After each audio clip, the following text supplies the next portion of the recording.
Assalamualaikum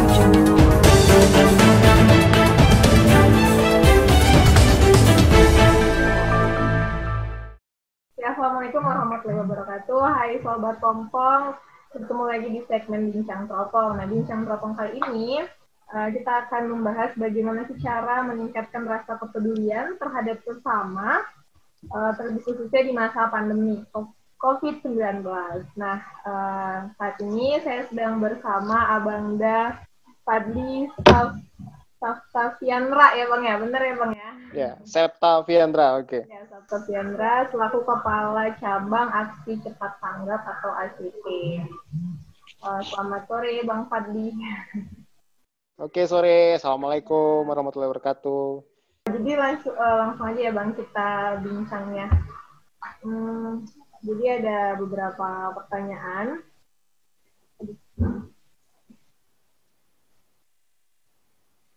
Oke, kan sekarang lagi COVID nih kan ya Bang, banyak kemarin udah PSBB atau lockdown, kan ada beberapa daerah yang melakukan itu. Terus yang ingin ditanyakan, gimana sih cara kita tuh agar bisa menggerakkan niat supaya lebih peka gitu terhadap kepedulian sesama, khususnya di masa pandemi COVID-19 ini. Baik, Sobat Pompong dimanapun berada gitu kan. Nah, ini pertanyaannya menarik nih. Pertama saya kenalkan diri dulu nih. Saya Fadli Septaviandra, saya Kepala Cabang Aksi Cepat Tanggap Sumatera Utara. Kalau ACT sendiri kita sudah berdiri lebih dari 15 tahun. Kalau di Sumatera Utara sudah mau 6 tahun ini. Nah, pertanyaannya menarik, itu cara bisa menggerakkan niatnya nih. Memang pertanyaannya adalah how to nih, bagaimana how. Tapi sebenarnya yang jadi basic pertanyaannya adalah why. Why sebenarnya, karena untuk bergerak itu butuh why factor. Jadi kenapanya, faktor kenapanya gitu kan itu. Jadi kalau orang rata-rata kan sekarang mager gitu kan ya, karena dia nggak dapat why factornya. Why factornya. Nah, sebenarnya kalau dari hasil survei yang pernah kita baca itu memang why factor untuk menggerakkan kebaikan itu memang sejauh ini paling tinggi adalah masalah agama, kemudian kemanusiaan, yang ketiga dan keempat baru faktor-faktor lainnya. Nah, kita coba bahas yang dua ini. Kalau di agama kan sudah jelas itu. Nah, bagaimana kalau kita membantu seseorang, maka kebaikan kita melapangkan seseorang, maka Allah akan melapangkan kita di akhir nanti. Artinya sejatinya ketika kita menolong orang lain, itu sebenarnya kita menolong diri kita sendiri nanti pas di terakhir nanti gitu lah. Kemudian untuk rasa kemanusiaan nih, kemanusiaan dan setiap orang punya rasa empati, setiap orang punya rasa kasihan, pasti ada setiap orang. Sekejam-kejam apapun, orang pasti ada rasa kasihannya, pasti punya rasa empatinya. Tinggal sejauh mana nilai rasa itu dan juga sejauh mana terkuburnya rasa tersebut. Rasa kemanusiaan ini biasanya sering terkubur tuh karena apa ya? Terlalu banyak tawa, kemudian terlalu kenyang juga tuh, terlalu kenyang, terlalu happy, jadi gitu. Nah, jadi yang diperlukan sekarang itu bagaimana adalah kita dapat informasi dulu, kita kasih informasi sebanyak-banyaknya kepada kawan-kawan. Salah satunya seperti acara ini kan, kita kasih informasi tentang dunia kemanusiaan. Kemudian itu yang setelah mereka dapat informasi, yang diperlukan juga adalah keberanian untuk melihat kondisi nyata yang ada sekarang. Kenapa kita bicara keberanian? Contoh gini, di medsos kita, contoh kita main medsos, Facebook, Instagram, segala macam tuh. Sekarang aja kebaikan itu sudah banyak diiklankan.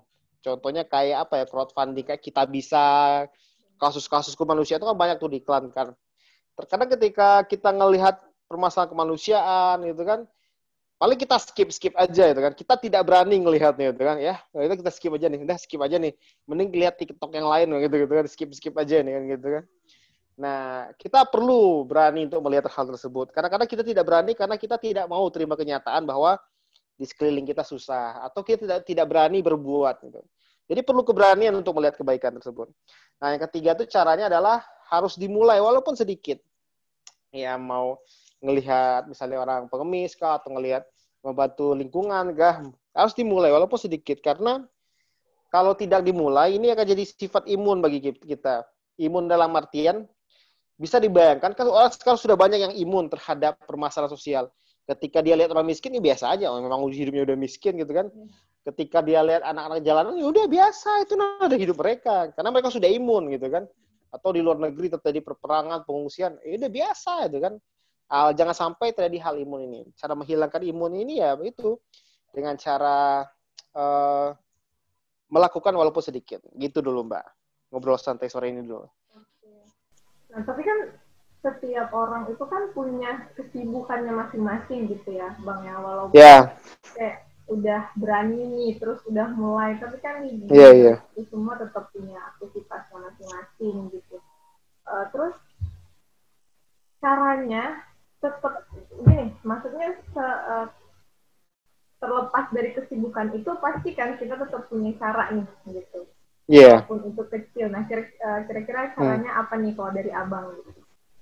Gini. Nah, sebenarnya apa ya? Gini. Itu karena faktornya kita belum pernah memulai. Nah, ketika kita sudah memulai, kebaikan itu biasa jadi candu. Jadi kebiasaan. Makanya ketika orang sudah terbiasa, sudah pernah melakukan kebaikan, walaupun kecil, coba aja dulu. Nah, nanti orang itu akan merasa ada beban yang lepas, bahagia. Coba pasti ketika kita memberi sesuatu kepada orang lain, pasti ada pesan bahagia lah sesaat. Pasti ada rasa bahagia sesaat. Atau ada rasa beban yang terlepas. Itu kan. Atau ada harapan yang tersampaikan. Nah, ketika semua orang sudah merasakan candu kebaikan tersebut, sudah jadi kebiasaan, akan jadi kebutuhan. Nah, jadi ketika masalah sesibuk apapun, waktu tidak jadi masalah. Bisa kita lihat sekarang nih contohnya nih, para CEO perusahaan besar nih, kan mereka pasti sibuk tuh. CEO yang punya perusahaan, bos perusahaan, tapi mereka pasti menyediakan waktunya hari Minggu apa bersama-sama dengan tim mereka mengadakan CSR, keliling touring, misalkan bagi-bagi sembako, karena mereka sudah merasakan kenikmatan itu. Nah, yang penting cara utama pertama itu adalah dapatkan informasinya, berani ngelihat kenyataannya, mulai walaupun hal kecil itu kan. Nah, salah satu hal yang kecil itu adalah kan banyak crowdfunding tadi seperti kita ceritakan sebelumnya. Orang skip, coba aja deh nyumbang di situ 5.000 kek, 10.000 kek gitu kan. Ketika sudah dicoba pasti ada rasa lapang. Nah, ketika rasa lapang, bahagia itu ada, insya Allah udah mudah itu nanti gitu, Pak. Jadi kan kalau jauh kejauhan mikirnya. Kalau misalnya kayak gitu kan sama aja kayak kitanya berdonasi gitu kan ya Bang ya. Iya. Terus itu merusak nilai-nilai kepedulian atau malah membantu untuk paham juga. Siap. Nah, itu sebenarnya betul, pertanyaan juga sangat bagus sekali. Memang apa ya, bisa jadi merusak nilai kemanusiaan sendiri karena memang cara berdonasinya kurang pas. Dalam arti gini, kita juga pernah menemukan kasus ada kalanya orang itu ketika dibantu dia merasa marah. Penerima misalnya saya membantu si A dan si A itu marah gitu karena dibantu. Karena dia merasa dirinya sebenarnya masih sanggup berjuang. Ada orang yang gitu loh. Pernah kita punya teman ya, mereka melakukan kebaikan, mencoba membuat penggalangan dana kalau teman-teman kita ini, kemudian menyerahkan kepada seorang, dia mungkin mantan artis orang ini, dan kebetulan sudah menderita sakit. Nah, ketika dia serius berikan bantuan tersebut, anak-anaknya marah gitu loh kan. Karena dia merasa anak-anaknya masih mampu membiayai orang tuanya, itu pertama. Atau di sisi lain ada juga yang ketika kita kasihkan donasi, orang ini malah memanfaatkan kebaikan orang lain. Ada juga gitu kan. Ya udahlah kita malas-malasan aja lah kan, orang juga bakal kasih. Juga ada gitu. Nah, makanya ya berdonasi ini memang perlu tepat dan tepat sasaran. Nah, makanya berikanlah donasi kepada kalau di lingkungan kan ada masjid atau tempat beribadatan. Dan mereka kan sebenarnya sudah punya daftar-daftar kalau di masjid itu ada daftar anak yatimnya, daftar orang miskinnya gitu kan. Atau berikanlah kepada lembaga-lembaga kemanusiaan yang sudah terpercaya, atau komunitas-komunitas yang mereka sudah biasa nih, sudah dilakukan asesmen dahulu, artinya mereka sudah survei dulu orangnya layak dibantu apa tidak gitu kan. Kemudian juga nanti apakah programnya berkelanjutan. Kalau cuma programnya sekali tembak selesai mungkin tidak bagus juga kan itu. Contohnya gini, hari ini kita beri makanan nih kepada orang-orang sekitar kita, ya dia makan hari itu, besoknya gimana kan gitu kan ya. Jadi harus ada program berkelanjutan. Jadi kalau baiknya kalau berdonasi itu berdonasilah pada tempat yang pas dan tepat programnya gitu Mbak. Oke. Tapi kan di balik itu semua tetap ada orang-orang, bahkan orang-orang sekitar yang kayak nggak peduli atau apatis gitu kan ya Bang ya? Iya benar. Jadi nanya lagi nih, gimana sih cara ngingetin orang-orang yang punya sifat seperti itu gitu? Padahal yang ngebantu sesama itu kan memang terlepas dari ya. Ya benar sekali. Kayak tadi Abang bilang, ada rasa lega ketika kita membantu orang. Iya. Siap. Nah, sebenarnya menarik juga pertanyaannya, bagaimana caranya si orang yang sudah terlanjur apatis kita ajak kan. Ini ibaratnya main apa ya? Kalau sekarang tuh lagi ngetren main Among Us, tau Mbak? Imposter itu kan, tau nggak? Game itu tau nggak? Pernah main Among Us, imposter, tau kan? Nah, kan itu kan ada aja gitu ya, tiba-tiba di antara kita tuh berkhianat itu. Nah, artinya gini, kita suka tidak suka, kita harus memberikan informasi tentang kebaikan ini kepada siapapun. Minimal kalaupun mereka tidak melakukan kebaikan tersebut, jadi pahala lah bagi kita. Pahala jariahnya pasti ada kan. Kita mencoba memberikan kebaikan kepada orang lain. Ya, contohnya kita lakukan sekarang nih, Mbak. Nanti apa tersebar apa tidak informasi ini, minimal kita sudah berbicara tentang kebaikan. Insya Allah ada pahalanya, maka kita tetap memberikan informasi tentang kebaikan. Kemudian jika perlu, diajak sesekali. Karena memang mereka itu kadang-kadang apatis itu pasti ada sebabnya. Mungkin pernah berdonasi, kemudian tidak tepat sasaran rasanya. Kemudian sudahlah, saya nggak mau bantu lagi gitu kan. Makanya kalau ketika kita yakin ya, kalau kita sudah berteman nih kan, kalau kita ajak orang yang tidak kenal mungkin agak susah nih. Tapi ketika kita melihat teman kita apatis, ya kita ajak aja. Ya mungkin nggak usah direncanain, udah ikut saya dulu kemana, kita kasih bantuan ini gitu. Jadi ketika itu sudah tertanam kembali, pasti bisa. Sekarang banyak tuh acara prank-prank gitu. Sekarang kita bikin juga prank kebaikan. Kita ajak teman ya, udah naik motor dulu kemana. Nggak usah tanya, udah ya antar dulu. Kita sampai di suatu tempat, udah kasih ke rumah yatim, contohnya gitu. Pasti butuh gitu. Karena memang harus dibangun rasa seperti itu. Ya. Secara nggak langsung jadi kayak maksa gitu ya Bang ya. Tapi efeknya itu ya karena untuk ngajak dia ngebantu. Iya maksa. Iya. Karena ada apa ya? Pameo tuh terpaksa bisa terbiasa gitu kan. Jadi karena hal-hal yang positif ini emang harus dipaksa dimulainya gitu kan. Contohnya ya mau sholat malam pasti dipaksa atau nggak ada tiba-tiba langsung sholat malam ini saya tahajud, nggak ada cerita itu. Pasti dipaksa pertama kali. Kemudian bisa kemudian terbiasa. Gitu juga dengan kebaikan itulah Mbak. Gitu. Oke Bang. Jadi karena kebetulan kita ngebahas tentang ini agak sedikit menyinggung, maksudnya ngebahas tentang Abang nih selaku kepala cabang ICT Medan. Jadi kan menurut Abang nih sebesar apa sih antusias masyarakat tuh untuk memberikan bantuannya gitu melalui ICT sendiri? Oke. Jadi ini yang menarik sebenarnya Mbak, di tengah pandemi ini kita melihat justru sebenarnya jumlah orang yang membantu di tengah pandemi ini meningkat. Jumlah orang yang membantunya atau jumlah transaksi lah itu meningkat. Walaupun misalnya nominalnya menurun. Contohnya misalnya gini, Mbak misalnya kan biasanya nyumbang 20 juta misalnya contoh gitu kan. Sekarang tetap menyumbang tapi cuma 5 juta gitu kan karena Mbak harus membaginya dengan yang lain. Tetapi di sisi lain ada orang-orang baru nih yang tahu dan peduli nih. Dia tahu, dia merasakan sendiri nih COVID ini susah bagi mereka. Ya usaha mereka mentok gitu kan. Karyawan mereka harus diliburkan atau mereka karyawan harus dirumahkan dahulu kan gitu kan. Nah, ketika hal ini terjadi justru kebaikan itu tambah banyak walaupun orang yang berderma itu tambah banyak justru. Walaupun jumlah nominalnya tidak sebanyak yang biasa gitu kan. Tapi orangnya makin banyak gitu kan. Biasanya misalnya contohnya ini kita punya catatan di Sumatera Utara. Biasanya per hari itu kita terima donasi misalnya dari sekitar 100 transaksi misalnya kan, 100 transaksi kebaikan. Nah, ketika pandemi ini lebih meningkat tuh jadi 200 gitu kan. Walaupun nominalnya tidak banyak gitu. Yang penting ada kepeduliannya gitu, Mbak. gitu. Berarti selama pandemi meningkat untuk Meningkat justru walau iya. Gitu ya. Iya. Terus tadi abang udah cerita tuh kan beberapa tahun ikut terjun di ACT ini gitu kan ya. Ada nggak sih kendala abang dalam menjalani kegiatan sosial?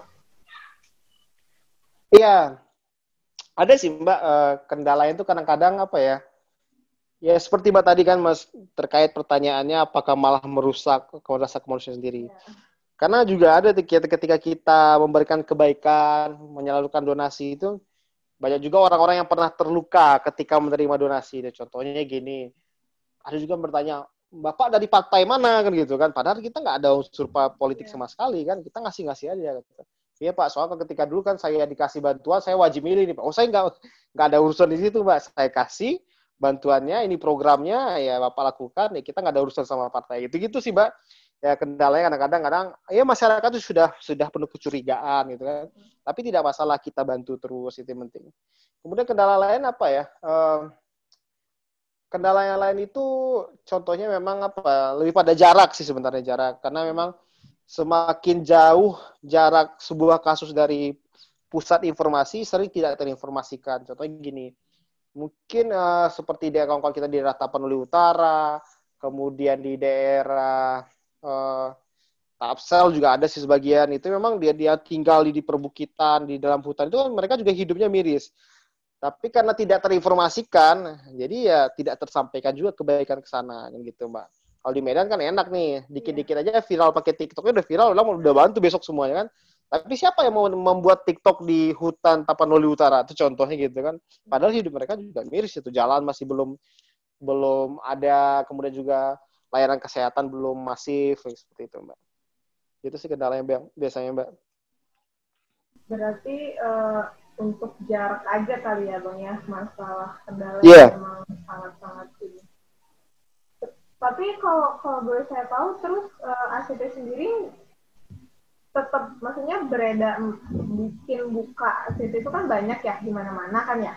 Untuk daerah-daerah seperti itu ada juga orang-orang yang tinggal di sana kemudian menyalurkan ke kota untuk dibagi secara merata atau gimana Bang? Siap. Nah, kalau di ACT ini kan kita punya tim relawan, Mbak. Kalau kantor kita memang di Medan. Kalau di Sumatera Utara itu kantor kita baru ada di Medan dan di Labuhan Batu. Nah, tapi relawan kita hampir di setiap kabupaten ada. Nah, dari kabupaten ini juga hampir di beberapa kecamatan tuh di Sumatera Utara sudah terpenuhi. Jadi makanya ketika ada permasalahan kemanusiaan di suatu daerah, maka relawan kita pertama kali turun dulu. Dia lihat seberapa besar kasusnya atau seberapa besar dampak dari permasalahan yang ada. Jika mereka bisa menyelesaikan di daerah tersebut, mereka sendiri menyelesaikan. Tapi ketika butuh bantuan dari Medan, kita kirim bantuan ke sana. Dan ketika orang Medan pun butuh bantuan nasional, baru kita naikkan ke pusat. Seperti itu skemanya. Jadi sebenarnya makanya ketika contoh gini nih, kantor kita di Medan tiba-tiba terjadi banjir di Madinah, nauzubillah min dzalik nih, misalnya di Natal ada banjir besar. Nah, relawan kita di Natal pertama kali turun kan, kalau nunggu dari Medan kan lama tuh sampai 12 jam baru sampai ke sana kan gitu contohnya. Gitu. Pastinya menyita waktu dan tenaga ya Bang ya untuk secara ikhlas siap. kebaikan gitu kan ya. Terus gimana Masya Allah. nih, sedikit menyinggung ke hal yang lebih pribadi lagi, maaf nih Bang ya sebelumnya. Jadi kan sibuk nih ACT, banyak kegiatan keluar kota gitu kan ya. Terus Abang membagi waktu Abang untuk keluarga dan yang lain-lainnya itu kayak gimana Bang? Siap. Nah, ini menarik juga. Bagi waktu dengan keluarga. Yang penting sebenarnya apa ya? Kalau bagi saya prinsipnya saya mewakafkan diri nih di lembaga kemanusiaan. Artinya bagi saya ini sudah melakukan tugas, tidak hanya tugas tapi juga tanggung jawab juga saya anggap nih ibadah nih. Jadi keluarga pun paham bahwa yang saya lakukan ini memang untuk kebaikan lah. Ketika kita melakukan suatu kebaikan, maka di sisi lain juga dilapangkan. Mudah-mudahan ketika saya melakukan kebaikan di satu daerah, ya malah keluarga saya yang dilapangkan, seperti itu sederhana berpikirnya. Kemudian juga istri sudah paham, sudah tahu, sudah kita kasih tahu informasi bahwa kerjanya memang kalau di secara jam ya dari jam 8 sampai jam 5, tapi tidak menutup kemungkinan ketika ada emergensi, ya ada kejadian bencana tengah malam, ya saya pasti berangkat. Dan alhamdulillah keluarga paham gitu. Dan terkadang juga seperti tadi, saya tidak hanya mengajak orang lain, tapi juga mengajak anak-anak saya sendiri. Ketika mereka sudah bisa saya libatkan, misalnya bantu packing bantuan, nah mereka saya libatkan. Dari kecil pun mereka sudah tahu kerjaan saya seperti apa, dan mereka juga sudah terbangun sifat kemanusiaannya. Gitu sih Mbak, jadi sudah paham lah intinya, sama-sama paham ya. Jadi ya, dan karena dia tahu kerjanya memang membantu orang, bukan neko-neko ya, insya Allah dikasih lah izin sama istri. Gitu. Sekaligus mendidik anak-anak juga pastinya ya Bang ya. Iya. Yang repot sama anak-anak sebenarnya kan. Kalau istri paham kan, kalau anak kan masih kecil kan kadang-kadang butuh pengertian. Gitu. Makanya kita ajak di berkegiatan kerelawanan kadang-kadang, Mbak.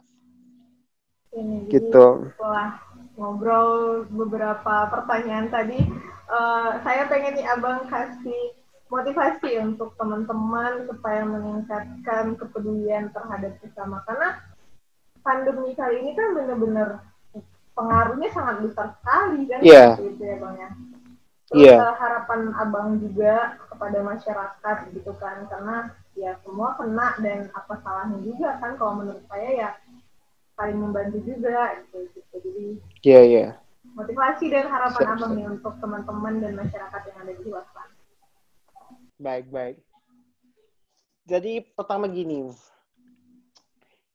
motivasi terbaik itu menurut saya malah kematian. Maksudnya gini, pertanyaan mendasar gini, umur kita di dunia ini paling panjang paling 60 tahun atau 63, dikasih kelebihan 70 tahun. Tetapi ketika kita setelah meninggal kemudian masuk dalam kuburan, jangka waktu dari pertama hari dikubur sampai hari kiamat kita nggak tahu nih, bisa jadi 100 tahun, 200 tahun, 1000 tahun kan itu. Lebih panjang waktu kita di dalam kubur daripada hidup di dunia. Nah, ketika seseorang dalam kuburan itu sebenarnya dalam kubur itu Allah ngasih spare waktu nih agar amal-amal jariahnya itu masuk ke dia. Kalau kita punya 1000 tahun di dalam kubur, dalam amal jariah kita masuk terus kan alhamdulillah bisa ditutupi mungkin dosa-dosa kita selama 63 tahun. Nah itu sebenarnya. Kita nggak tahu nih umur kita sampai kapan. Kita tidak tahu waktu kita dikasih sampai kapan. Jadi karena lakukanlah kebaikan apapun itu, walaupun itu apa ya,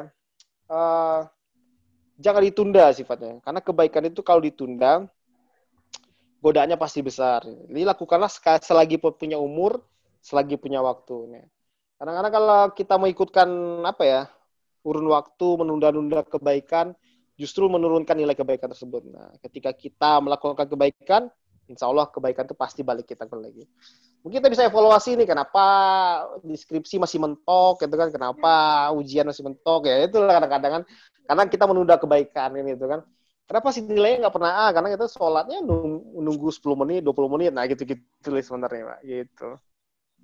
Semoga bisa lah. Nanti apalagi pemuda nih. Kalau pemuda dari awal mereka sudah punya sisi kemanusiaan, maka ketika mereka memimpin nanti, apakah itu jadi pejabat ataupun jadi di perusahaan, pasti mereka mencoba memanusiakan manusia. Gitu.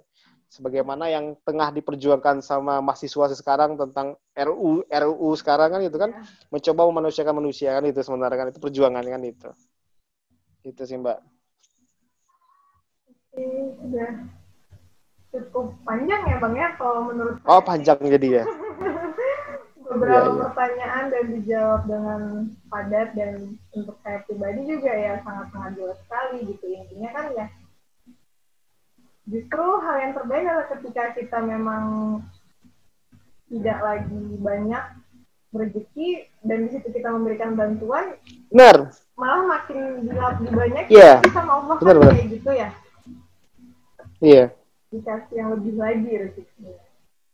Iya benar. Oke Bang, udah sih segitu pertanyaan yang saya kasih. Siap, terima kasih. Ini makasih banyak Bang, tapi saya tutup dulu ya Bang ya, acaranya saya kasih ini dulu. Nah Sobat Pompong, sampai di sini dulu bincang teropong kita kali ini kepada Abangda Fadli Sestaviandra. Terima kasih banyak sudah meluangkan waktunya untuk berbincang walaupun via daring ya Bang ya. tapi siap. lancar dan banyak sekali pesan-pesan yang diberikan, dan semoga juga teman-teman di luar sana semakin meningkat rasa kepeduliannya terhadap sesama, karena membantu itu berpahala dan pasti ya banyaklah kegunaannya untuk orang-orang sekitar gitu kan. Kita juga berharap untuk teman-teman yang udah memberikan sumbangannya bisa langsung sampai ke tangan yang tepat dan bisa dipergunakan secara baik. Segitu dulu bincang teropong kita kali ini. Sampai jumpa di segmen bincang teropong selanjutnya. Assalamualaikum warahmatullahi wabarakatuh. Salam pers mahasiswa. Waalaikumsalam.